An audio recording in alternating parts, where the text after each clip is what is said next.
First ever factory outlet, Chandanagar, Mukunda Jewelers, opening soon. No making charges.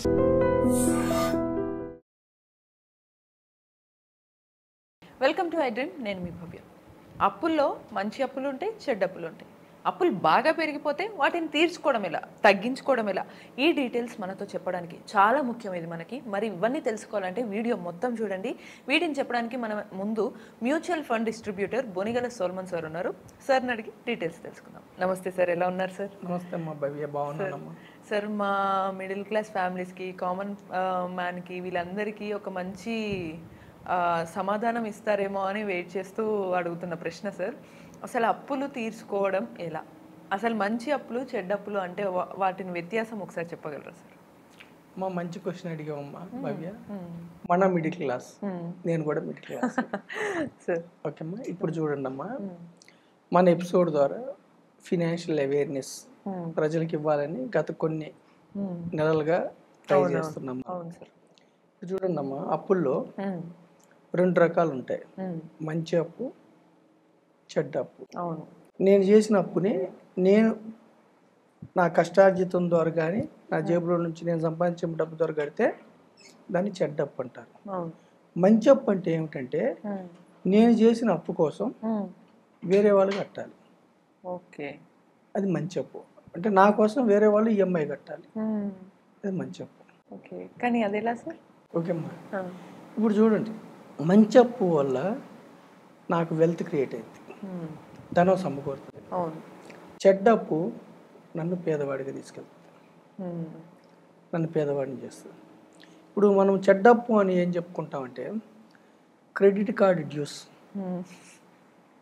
అంటే credit card due ఏ నెలకు ఆ నెల కట్టేస్తే ఓకే, ఓకే, కానీ ఏ నెలకు ఆ నెల కట్టకుండా మినిమం పేమెంట్ కడితే అది 36%, 48% అట్లా 3 రూపాయల వడ్డీ, 4 రూపాయల వడ్డీకి తీసుకెళ్తూ ఉంటుంది చెడ్డ అప్పు. ఏ నెల కానెల కడితే కూడా మన తాతకు మించి చేసే అప్పు మళ్ళీ కట్టడం కోసం వేరే చోట అప్పు చేస్తే అది చెడ్డ అప్పు. తర్వాత కన్జ్యూమర్ లోన్స్ అంటే వస్తువులు మనం మన దగ్గర డబ్బు ఉంచుకొని ఒక ప్లానింగ్ ప్రకారం కొంటే ఓకే. జనరల్గా కన్జ్యూమర్ లోన్స్ ఇస్తున్నారు కదా అని మనం ఏం చేస్తామంటే ఎక్కువ అప్పులు తీసుకుంటుంటాం. కన్జ్యూమర్ లోన్స్, కార్ లోన్స్ కూడా చెడ్డ అప్పులే. ఎందుకంటే మనం 5 ఏళ్ళు 7 ఏళ్ళు పెట్టుకుంటాం అనుకోమా ఈఎంఐ ద్వారా. మన ఈఎంఐ తీరేలోపు కారు విలువ పెరగపోగా తగ్గుతుంది. అవునవును సార్, సో కారు అప్పు కూడా చెడ్డ అప్పే. హై ఎండ్ కారు తీసుకుంటే ఇంకా చెడ్డ అప్పు. అవును. ఓకేనమ్మా, అయితే వీటిలన్నిటిలో పోలిస్తే ఈవెన్ హౌసింగ్ లోన్ అప్పు కూడా నేనే కడితే, హౌసింగ్ లోన్ కూడా నేనే తీసుకొని నేనే ఈఎంఐ కడితే ఒక విధంగా చెడ్డ అప్పే. కాకపోతే ఇక్కడ మనం ఇల్లు కొనుక్కోవద్దు అని అనట్లేదు. హౌసింగ్ లోన్ మనకు తృప్తిని ఇస్తుంది కాబట్టి మనకి ఇల్లు లేకపోతే మనం కొనేది మొదటి ఇల్లు అయితే సమ్వాట్ వీటిలన్నిటితో పోలిస్తే హౌసింగ్ లోన్ మంచి బెటర్. అయితే మన యొక్క ఈఎంఐ హౌసింగ్ లోన్ టెనెంట్ కట్టాడు అనుకోమ్మా, మనం కట్టకుండా, అంటే మనం ఎక్కడన్నా రెంటల్ ప్రాపర్టీ వచ్చేలాగా, కమర్షియల్ రెంట్ వచ్చేలాగా తీసుకొని మనం కట్టకుండా మనమేమో బ్యాంకు ద్వారా ప్రాపర్టీ తీసుకుంటాము, కానీ ఆ ఈఎంఐ టెనెంట్ లేదా అదే అద్దె ఇచ్చే వ్యక్తి కడితే మనం హ్యాపీ కదా. అవునవును. సో అది మంచి అప్పు. ఓకేనమ్మా, అయితే మనం ఏమంటున్నామంటే ఇప్పుడు సపోజ్ టెనెంట్ లేడు, మనమే ఉంటున్నాం, ఫస్ట్ మనమే కొనుక్కున్నాం ఇల్లు, అప్పుడు మనమే కట్టాలి కదా, టెనెంట్ లేడు కదా. అప్పుడు కూడా మంచి అప్పు ఎలా అవుతుందంటే మనం ఫస్టే మనం ఏం అసెట్ బిల్డ్ చేసుకోకుండా ఇల్లు కొనుక్కునే బదులు కొంత అసెట్ బిల్డ్ చేసుకొని ఒక 10% 12% వచ్చేలాగా ఒక అసెట్ బిల్డ్ చేసుకొని ఒక ₹1 కోటి అంటే నెల నెల కొంత దాచుకొని ఒక ₹1 కోటి అసెట్ మీరు బిల్డ్ చేసుకుంటే అప్పుడు లోన్ తీసుకుంటే ఈ అసెట్ నుంచి మీకు ఈఎంఐ వెళ్ళిపోవాలి. అంటే ఈ అసెట్ మీకు టెనెంట్, అది మంచి అప్పు. ఓకే అమ్మా, అయితే ఇప్పుడు చూడండి అమ్మా, అప్పులు చేసే వాళ్ళు కూడా 4 రకాలుగా ఉంటారు. ఫస్ట్ ఏంటి, విషర్స్, తర్వాత వేస్టర్స్, తర్వాత వాంటర్స్, తర్వాత విన్నర్స్. విషర్స్ అంటే ఏంటంటే వాళ్ళు ఎప్పుడు కూడా అప్పులు తీసుకున్నప్పుడు మినిమం పేమెంట్ లేదా ఈఎంఐ మాత్రమే కడతారు. ఇంక ఎక్స్ట్రా కట్టరు. వీళ్ళు ఏం కోరుకుంటారంటే ఇప్పుడు సపోజు ఒక 50,000 1,00,000 జీతం ఉందనుకోండి అమ్మ, ఒక 20,000 ఈఎంఐ ఉందనుకోండి, ఆ ఈఎంఐ వరకే కడతారు వాళ్ళు. అవును. వీళ్ళు ఏం ఆలోచిస్తారంటే విషర్స్ ఏం ఆలోచిస్తారంటే ఎప్పుడు పాజిటివ్గా ఆలోచిస్తారు. అంటే నెక్స్ట్ ఇయర్ నాకు జీతం పెరుగుతుంది, నెక్స్ట్ ఇయర్ నాకు ప్రమోషన్ వస్తుంది, ఇప్పుడు 20,000 ఉంది కదా ఈఎంఐ, నేను హాయిగా ముందుకు వెళ్తాను, నాకు ఇబ్బంది లేదు అనుకుని ఒక ఈఎంఐ మాత్రమే కడతారు, అసలు తీర్చడానికి ప్రయత్నించరు. వీళ్ళకి ఇబ్బంది ఎక్కడ ఎదురైద్దంటే పాజిటివ్గా ఉంటారు, ఇబ్బంది ఎక్కడ ఎదురైద్దంటే ఏమన్నా ఇవి వచ్చినాయి అనుకో పండగలు, వాళ్ళ బడ్జెట్ పండగలు వచ్చినప్పుడు అందరికి బట్టలు కొనాలి కదా, అవును, ఖర్చులు పెరుగు. లేదంటే ఎప్పుడైనా ట్రావెల్స్కి వెళ్ళాలనుకో అప్పుడు బడ్జెట్ ఆ నెలలో మళ్ళీ బడ్జెట్ పెరిగిపోతుంది. అప్పుడు ఏమైంది, ఈ ఉన్న ఈఎంఐలతో పాటు ఇంకా కొంత అప్పు చేయాల్సి వస్తుంది, అట్లా చిన్నగా అప్పుల్లోకి వెళ్తారు. రెండో రకం వృధా వేస్టర్స్, వృధా చేసేవాళ్ళు. వీళ్ళు అనుకో అసలు క్రెడిట్ కార్డు ఉందంటే 1, 2, 3, 4, 5 తీసుకుని తాహతకు మించి బట్ ఒక ప్లానింగ్ లేకుండా ఒకదానితో ఒకటి ఓవర్ డ్యూకి వెళ్తూ ఉంటారు. వీళ్ళు ఇంకా అప్పుల్లోకి వెళ్ళిపోతారు, వృధా చేసేవాళ్ళు. మూడవది వాంటర్స్ అంటే ఈరోజు కొంటారు, ఇప్పటికిప్పుడే వాళ్ళ కోరిక నెరవేరుతుంది, ఈఎంఐ పెట్టుకో అంటే భవిష్యత్తులో కట్టేది ఇప్పటికిప్పుడే కోరిక నెరవేర్చుకుంటారు. వీళ్ళు ముగ్గురు కూడా కొంతవరకు అప్పుల్లోకి వెళ్తారు. విన్నర్స్ ఎవరంటే ఇప్పుడు నేను చెప్పా కదా మంచి అప్పు కోసం, అంటే అప్పు తీరే లోపు మంచి అప్పు ఏంటి, రెంటల్ ఇన్కమ్ వచ్చేది, కమర్షియల్ రెంట్ వచ్చేది, లేదంటే బిజినెస్ లోన్స్ కూడా మంచి అప్పు. బిజినెస్ లోన్స్ ఎందుకు మంచి అప్పు అంటే బిజినెస్ లోన్ తీసుకోవడం వల్ల ఆ బిజినెస్ మిమ్మల్ని ధనవంతులుగా చేస్తుంది. మీరు సక్సెస్ఫుల్ బిజినెస్ ఎంటర్ప్రెన్యూర్ అయితే పైగా మీ ఈఎంఐ ఆ బిజినెస్ నుంచి వెళ్ళిపోతుంది. అంటే ఈఎంఐ బిజినెస్ నుంచి వెళ్ళిపోవాలి, over a period of time me business grow అవ్వాలి, అది మంచి అప్పు. సో విన్నర్స్ అంటే ఎవరంటే ఇక్కడ బ్యాంక్స్ నుంచి తీసుకున్న ఈ యొక్క అప్పుని వెల్త్ క్రియేట్ చేసుకోవడం కోసం ఉపయోగించుకునే వాళ్ళు విన్నర్స్. ఓకేనమ్మా. అయితే సరే తెలుసో తెలియకో మొదటి 3 రకాల అప్పుల్లో ఇరుక్కున్నారు. సపోజ్ ఒక 50,000 నెలకు వచ్చే వ్యక్తి ఒక 20-30,000 4-5 లోన్లు వెళ్ళిపోతుంది, లేదంటే 1,00,000 రూపాయలు వచ్చే వ్యక్తి ఒక 50-60,000 ఈఎంఐల రూపాయన క్రెడిట్ కార్డులకి వెళ్తున్నాయి. మరి వాళ్ళు ఎలా అప్పులు తెచ్చుకోవటం?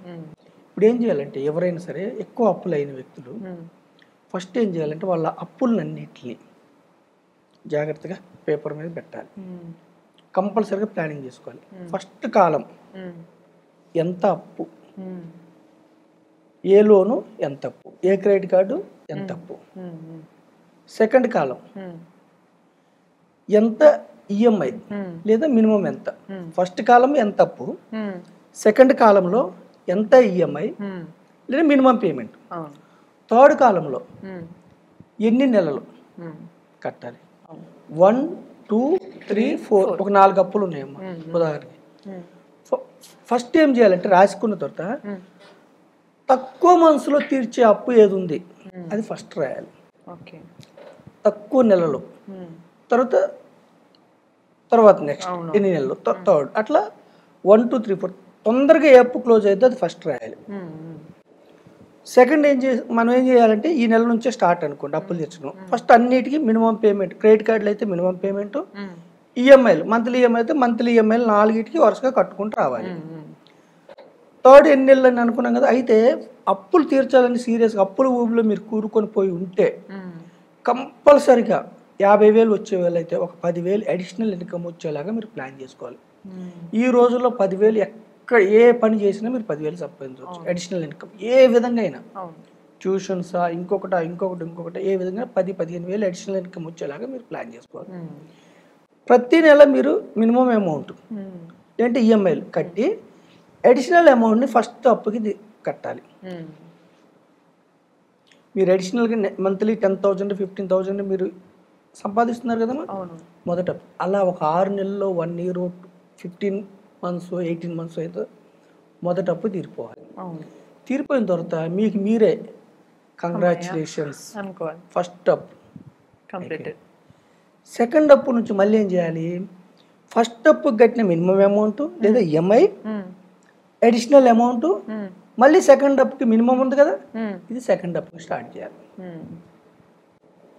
ఓకేమ్మా. ఇది కూడా ఒక 6 నెలల్లో 1 year 18 months మీరు ప్లాన్ చేసుకోవాలి, తీర్చేయాలి. అంటే అడిషనల్ ఇన్కమ్ వచ్చే పనిని మీరు ఆపకూడదు. ఫస్ట్ అప్పు తీర్చిన తర్వాత ఫస్ట్ అప్పు కట్టే మినిమం అమౌంట్, లేదంటే ఈఎంఐ, ఫస్ట్ అప్పు కట్టిన ఎక్స్ట్రా అమౌంట్, మళ్ళీ సెకండ్ అప్పు కడుతున్న ఈఎంఐ లేదా మినిమం అమౌంట్ మళ్ళీ సెకండ్ కట్. ఇది కూడా ఒక 1 year ఏమో కంగ్రాచులేషన్స్. తర్వాత ఫస్ట్ అప్పు కట్టిన మినిమం అడిషనల్ అమౌంట్, సెకండ్ అప్పు కట్టిన మినిమం అడిషనల్ మళ్ళీ థర్డ్కి, ఫోర్త్కి. ఇలా మీరు ఒక 2-3 ఏళ్లలో అప్పుల నుంచి బయటపడవచ్చు ప్లానింగ్ చేసుకుంటే. కానీ బట్ సీరియస్, వెరీ సీరియస్. 4 అప్పులు ఉన్నాయి, 4 అప్పులు తీర్చిన తర్వాత 5th అప్పు ఇంకా మీకు అప్పు లేదు, కానీ మీకు మీరే అప్పు అనుకోండి. మీ అకౌంట్లో ఈ 4 కడుతున్న అమౌంట్ని మీ అకౌంట్లో పెట్టండి. పెట్టిన తర్వాత ఒక ఎమర్జెన్సీ ఫండ్ లాగా క్రియేట్ చేసుకొని స్టార్ట్ ఇన్వెస్టింగ్. ఒక 1-2 years మీరు ఇన్వెస్ట్మెంట్ మొదలు పెడితే మీకు భరోసా వస్తుంది, ఆర్థిక భరోసా వస్తుంది. ఓకేమ్మా. సో మన ప్రజలు ఏం చేయాలంటే, మీ చేతిలో నుంచి డబ్బుని బయటకు తీసుకెళ్తే, మీ జేబులోంచి డబ్బుని బయటకు తీసుకెళ్తే అది చెడ్డ అప్పు. మీరు చేసిన అప్పు కోసం వేరే వాళ్ళు పేమెంట్ చేస్తే అది మంచి అప్పు. కొన్ని ఎలా ఉంటాయి అంటే రియల్ ఎస్టేట్ అప్పులు కానీ, లేదా అసెట్ బిల్డ్ అయ్యే ఇన్వెస్ట్మెంట్ అప్పులు కానీ ఎలా ఉంటాయి అంటే, మీరు అప్పు చేస్తే కూడా మీరు ఈఎంఐ తీరే లోపు మీరు ఇన్వెస్ట్ చేసిన దగ్గర ఈఎంఐ ద్వారా ఒక 5 లక్షలు కట్టారనుకోండి, మీ అసెట్ రియల్ ఎస్టేట్ కావచ్చు, రెంటల్ కావచ్చు, ఇంకోటి కమర్షియల్ కావచ్చు, ఇంకోటి కావచ్చు, ఈక్విటీస్ కావచ్చు, వాటర్ ఇది 10 లక్షలు అయింది అనుకో, మీరు కట్టిన అమౌంట్ కంటే ఇది ఎక్కువ బిల్డ్ చేసింది కాబట్టి ఇది మంచి అప్పు అవుద్ది. ఈ డిఫరెన్స్ని మీరు తెలుసుకొని ఒకవేళ అప్పుల ఊపిలో మీరు కూరుకుపోయి ఉంటే జాగ్రత్తగా మీరు పేపర్ మీద పెట్టి ఒక చిత్తశుద్ధితో మీరు తీర్చుకోగలిగితే తీర్చుకోవచ్చు. అయితే ఇక్కడ మనం ఎందుకు తక్కువ మనసులో తీరే అప్పును ముందు చెప్పామంటే మీకు భరోసా వస్తుంది, కంగ్రాచులేషన్. అయితే ఇక్కడ బరువు కూడా తగ్గుతుంది. తక్కువ మనసు తీరే అప్పు కాకుండా ఒక్కొక్కసారి ఎక్కువ ఇంట్రెస్ట్ రేట్ ఉన్న అప్పును కూడా ముందు తీర్చడం ప్లాన్ చేయొచ్చు. పర్సన్ టు పర్సన్ డిఫరెన్స్ ఉంటుంది.